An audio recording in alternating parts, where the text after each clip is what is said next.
उसके बाद है सफ़ा नंबर 59। यहाँ लिखाई की मश्क है। इस सफ़े पर शीन लिखना सिखाया गया है। तो बच्चों को सबसे पहले वीडियो दिखाइए ताकि बच्चे हर्फ की बनावट को जान सकें। उसके बाद बच्चों से कहिए कि वो शीन की बड़ी शक्ल पर, छोटी शक्ल पर पेंसिल फेरें और ख़ुद से लिखें।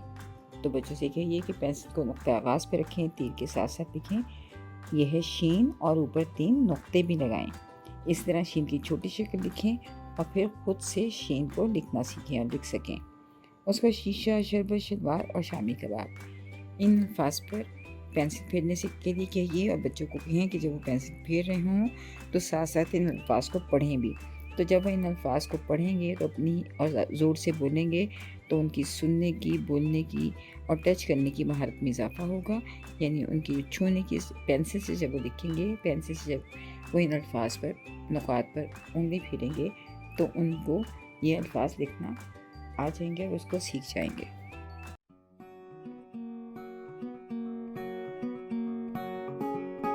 बच्चों को हर्फ शीन दुरुस्त अंदाज से लिखना। नज़म, एक शोशा, दूसरा शोशा, बड़ा सा पेट, शीन के ऊपर 3 नुक्ते, आधा ऊपर आधा नीचे गाकर सिखाएं।